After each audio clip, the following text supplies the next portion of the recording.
அனைவருக்கும் வணக்கம். நான் உங்கள் 5ஆம் தலைமுறை ஜோதிடர் ராம்குமார் ராஜேந்திரன். நம்ம இன்னைக்கு பார்க்க போகிற தலைப்பு, துலாம் ராசி அன்பர்களுக்கு உங்களுடைய ராசிக்கு 9ஆம் இடமான பாக்கியஸ்தானத்தில், அதாவது மிதுன ராசியில் நடைபெறவிருக்கும் 3 கிரகங்களுடைய சேர்க்கை, திரி கிரக யோகம் என்று அழைக்கக்கூடியது. சூரியன், புதன் மற்றும் குரு ஆகிய இந்த 3 கிரகங்களுடைய இணைவுகள் சுமார் 50 ஆண்டுகளுக்கு பிறகு நடைபெறவிருக்கு.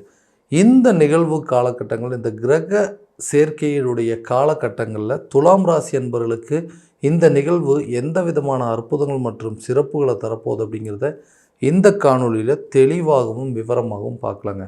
நம்ம சேனலை ஃபஸ்ட் டைம் பார்க்குறவங்க இருந்தால் சப்ஸ்கிரைப் பண்ணிக்கோங்க, பெல் பட்டனை கிளிக் பண்ணி ஆல் அப்படிங்கிற ஆப்ஷன் கொடுத்துக்கோங்க.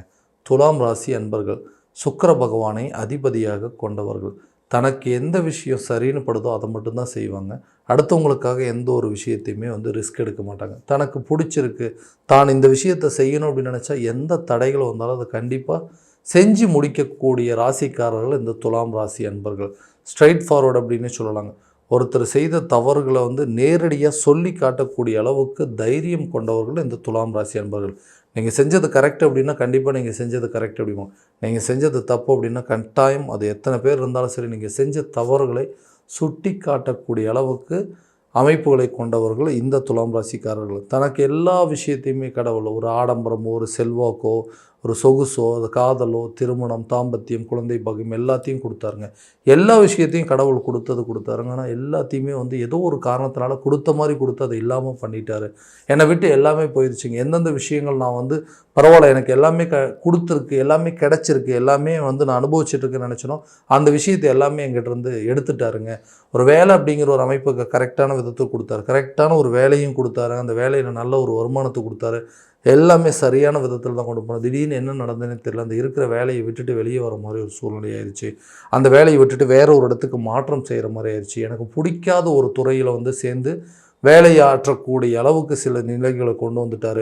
இதனால் எனக்கு தேவையில்லாத மன உளைச்சல், எனக்கு பிடிக்காத சில வேலையை செய்ய சொல்லும் போது என்னால் அதை செய்யவே முடியல, என்னால் அதை ஏற்றுக்கவே முடியலைங்க. இந்த டிரான்ஸ்ஃபர் அப்படிங்கிற ஒரு விஷயத்தினால இருந்த இடத்த எல்லாத்தையும் விட்டுட்டு தேவையில்லாத ஒரு இடத்துல போய் வேலை செய்கிற மாதிரி ஒரு நிலை அப்படிங்கிறது வந்துருச்சு. இதனால் எனக்கு உடல் ரீதியாகவும் ஆரோக்கிய ரீதியாகவும் நிறைய பாதிப்பு வந்துருச்சு.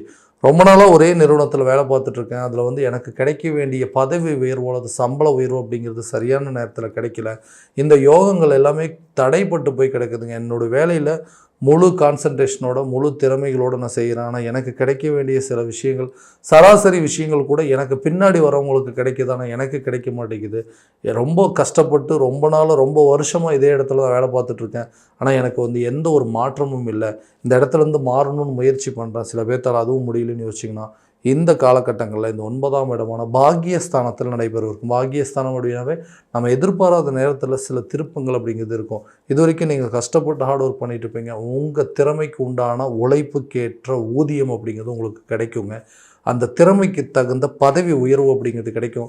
நீங்கள் எதிர்பார்த்த இடத்துக்கு சில டிரான்ஸ்ஃபர் அப்படிங்கிறது கிடைக்குங்க.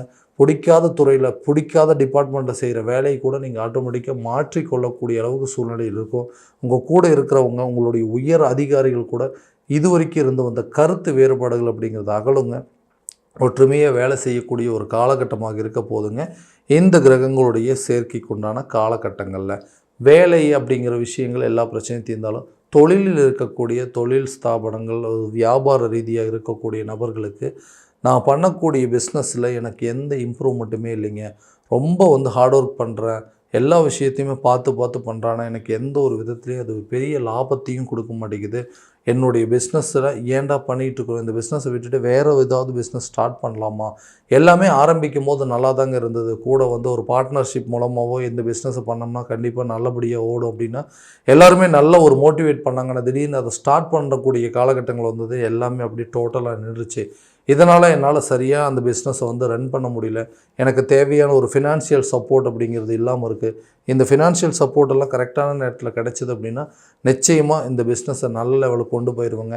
அந்த பண தேவைகள் அப்படிங்கிறது பூர்த்தி ஆச்சுனாவே எனக்கு மன நிம்மதி இருக்கும். அந்த நிம்மதியால் என்னால் இந்த பிஸ்னஸை கரெக்டான விதத்தில் ரன் பண்ண முடியும்னு யோசிக்கக்கூடிய எந்த காலகட்டங்களில் கண்டிப்பாக உங்களுக்கு ஃபினான்ஷியல் சப்போர்ட் அப்படிங்கிறது உங்கள் பிஸ்னஸுக்கு கிடைக்குங்க.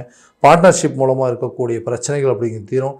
பார்ட்னர் கரெக்டான நேரத்தில் உங்களுக்கு பார்ட்னர்ஸ் கரெக்டான உதவிகள் அப்படிங்கிறது பண்ணுவாங்க. இது வரைக்கும் இருந்து வந்த மன கஷ்டங்கள் அப்படிங்கிறது தீருங்க. உங்கள் பிஸ்னஸை கரெக்டான விதத்தில் ரன் பண்ணுறதுக்கான ஒரு ஆப்பர்ச்சுனிட்டி அப்படிங்கிறது இந்த நேரத்தில் உருவாகுங்க. திருமணம் ஆகாத நபர்கள், திருமணம் அப்படிங்கிற ஒரு விஷயம் மட்டும் கரெக்டான காலகட்டங்களில் நடக்கணும். அது மட்டும் தடையாக இருந்தது அப்படின்னா வாழ்க்கையில் எந்த லெவலுக்கு போனாலுமே நமக்கு அது ஒரு மிகப்பெரிய குறையாகவே இருக்குங்க.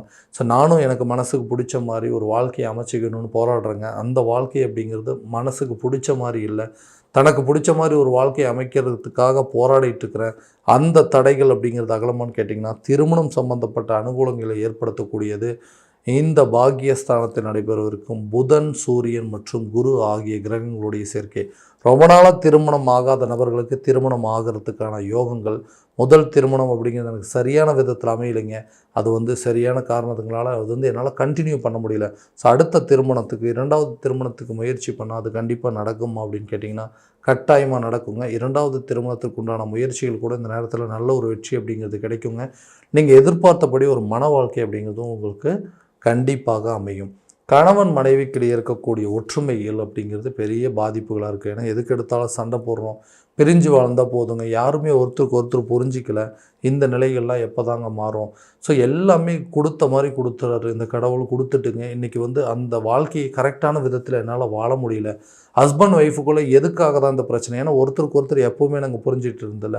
ஆரம்பத்தில் இருந்த அந்த அந்த ஒரு நல்ல ஒரு அண்டர்ஸ்டாண்டிங் அப்படிங்கிறது காலம் போக போக எங்களால் சரியாக அதை மெயின்டைன் பண்ண முடியல.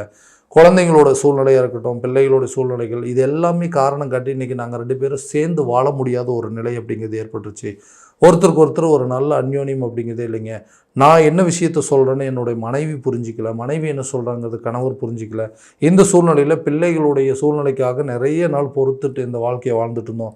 இப்போ இருக்கக்கூடிய காலகட்டங்களில் இதை கண்டினியூ பண்ண முடியாது போல் அப்படின்னு சொல்லிட்டு 2 பேருமே ஆளுக்கு ஒரு திசையில் பிரிந்து வாழக்கூடிய நிலை அப்படிங்கிறது ஏற்பட்டுருச்சுங்க.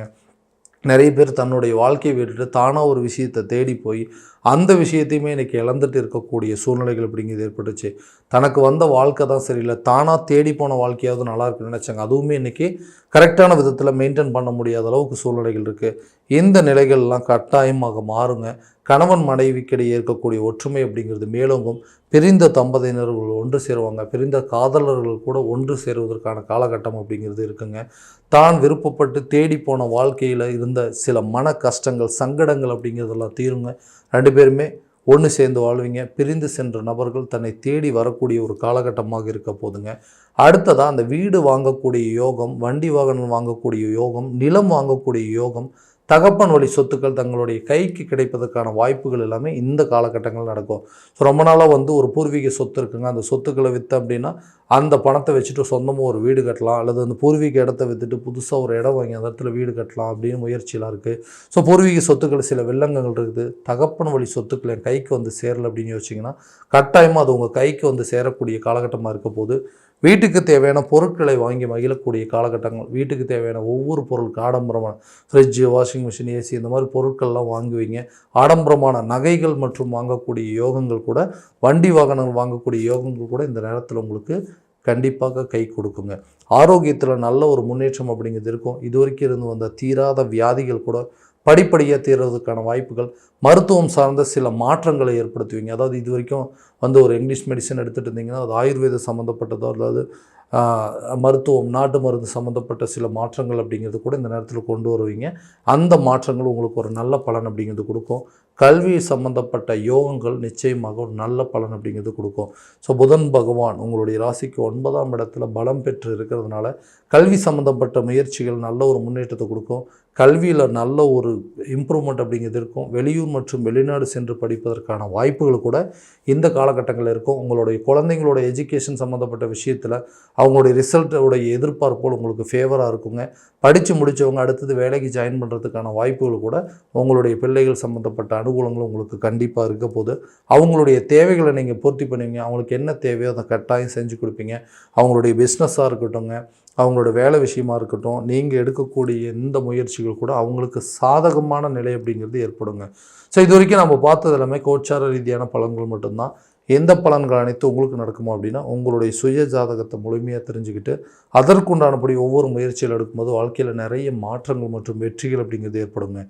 உங்களுடைய ஜாதகத்தை எங்கிட்ட பார்க்கணும்னு விருப்பப்பட்டீங்கன்னா கீழே தெரிய நம்பருக்கு காண்டாக்ட் பண்ணி அப்பாயின்மெண்ட் ஃபிக்ஸ் பண்ணிக்கோங்க. அப்படி இல்லையா ஜாதகத்தை வாட்ஸ்அப் மூலமாக அனுப்பிச்சி வச்சிங்க அப்படின்னா தெளிவான முறையில் கணிச்சு துல்லியமான பலன்கள் அப்படிங்கிறது உங்களுக்கு தெரியப்படுத்தப்படுங்க. மீண்டும் அடுத்த காணொலியில் உங்களை சந்திக்கும் வரை உங்களிடமிருந்து விடைபெறுவது உங்கள் ராம்குமார் ராஜேந்திரன். நன்றி.